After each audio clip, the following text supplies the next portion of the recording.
Assalamualaikum warahmatullahi wabarakatuh. Kami dari kelompok 2 yang beranggotakan Muntaha Hirmawan, Nilna Rizky Bariroh, Nunung Latifatul Munawaroh. Kami di sini akan mempresentasikan hasil diskusi dari kelompok kami mengenai konsep, prinsip, fungsi, dan ruang lingkup teknologi informasi dan komunikasi. Yang pertama, mengenai pengertian teknologi informasi dan komunikasi. Teknologi informasi dan komunikasi memuat 3 kata, yaitu teknologi, informasi, dan komunikasi yang masing-masing memiliki definisi. Teknologi adalah pengembangan dan pengaplikasian yang bertujuan untuk memecahkan masalah. Kata teknologi secara harfiah berasal dari bahasa Latin tecere yang berarti menyusun atau membangun, sehingga istilah teknologi seharusnya tidak terbatas pada penggunaan mesin, meskipun dalam arti sempit sering digunakan dalam kehidupan sehari-hari. Tony B. mengatakan bahwa teknologi merupakan ciri dari adanya sebuah kemuliaan manusia. Hal ini membuktikan bahwa manusia tidak bisa hidup hanya untuk makan semata, namun membutuhkan lebih dari itu. Lebih lanjut, Tony B. mengatakan bahwa teknologi dapat memungkinkan konstituen non-material dari sebuah kehidupan yang dimiliki manusia, yaitu perasaan, ide, pemikiran, intuisi, dan juga ideal. Dan teknologi juga membuktikan sebuah manifestasi dari kecerdasan pikiran seorang manusia. Pengertian teknologi yang lebih luas meliputi pengertian sistem, organisasi, juga teknik. Ada 3 hal yang harus diperhatikan dari informasi, yaitu informasi merupakan hasil pengelolaan data, memberikan makna dan berguna atau bermanfaat. Sedangkan untuk pengertian komunikasi adalah kata komunikasi berasal dari bahasa Latin communis yang berarti membuat kebersamaan atau membangun kebersamaan antara 2 orang atau lebih. Komunikasi sebagai suatu proses dapat dibedakan menjadi 2 macam, yaitu primer dan sekunder. Jadi, inti pengertian dari teknologi informasi dan komunikasi merupakan suatu pandangan yang tidak terpisahkan yang mengandung pengertian luas tentang segala kegiatan yang berkaitan dengan memproses, manipulasi, pengelolaan, dan transfer atau pemindahan informasi antar media. Selanjutnya mengenai konsep teknologi informasi dan komunikasi. Dalam materi pembekalan dasar teknologi informasi dan komunikasi, ada 3 konsep yang harus dipahami dengan benar sehingga dalam prakteknya tidak terjadi kekeliruan. Ketiga konsep tersebut adalah sebagai berikut. Yang pertama, konsep teknologi terbagi menjadi 3, yakni ide, proses rancangan, dan produk. Yang kedua, konsep informasi yakni sekumpulan atau serangkaian data yang telah mengalami pengolahan dan memiliki arti siap untuk dipakai, misalnya untuk mengambilan keputusan atau untuk menjelaskan sesuatu pada orang lain. Yang ketiga, konsep komunikasi yakni proses penyampaian pesan dari sumber pesan ke penerima pesan, baik yang dilakukan oleh satu orang, antara satu seseorang dengan yang lain dengan menggunakan media atau tanpa menggunakan media. Baik, selanjutnya saya akan melanjutkan presentasi dari Mbak Nunung selanjutnya, yaitu terkait prinsip teknologi informasi dan komunikasi. Menurut Naspit, yaitu heritage itu memiliki pengertian kemajuan di masa depan, inovasi, kemajuan kontrol. Sedangkan heritage itu mempercayai sesuatu yang mengakui adanya hal-hal yang lebih besar daripada kita, atau mengakui adanya sesuatu yang lebih besar di luar diri kita, entah kemanusiaan ataupun ketuhanan. Jadi yang dimaksud heritage dan heritage di sini itu menikmati buah kemajuan teknologi dan menyesuaikan dengan Tuhan kita ataupun keyakinan spiritual kita. Selanjutnya yaitu fungsi teknologi informasi dan komunikasi.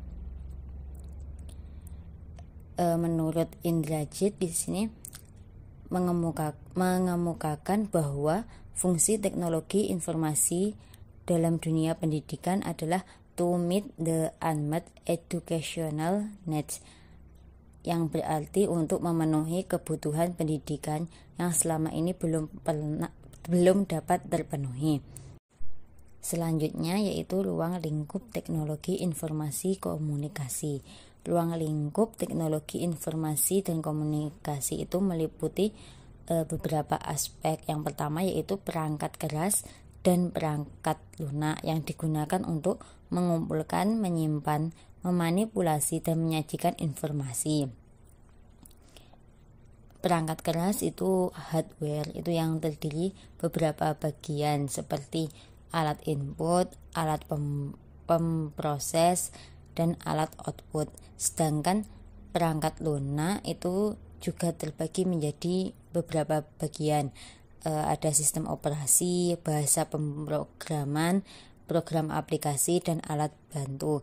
Yang kedua yaitu penggunaan dengan menggunakan alat bantu untuk memproses dan memindah data dari satu perangkat ke perangkat lainnya. Selanjutnya adalah faktor-faktor yang mempengaruhi teknologi informasi dan komunikasi. Thomson et al. Mendefinisikan bahwa pemanfaatan teknologi sebagai manfaat yang diharapkan oleh pengguna sistem informasi dalam melaksanakan tugasnya, di mana pengukurannya berdasarkan pada intensitas pemanfaatan, frekuensi pemanfaatan, dan jumlah aplikasi atau perangkat lunak yang digunakan. Ada beberapa faktor yang mempengaruhi pemanfaatan TIK, di antaranya yaitu yang pertama faktor sosial, yang mana merupakan internalisasi individu dari referensi kelompok budaya subjektif dan mengkhususkan persetujuan atau pribadi bahwa individu telah berusaha dengan yang lain pada situasi sosial khusus.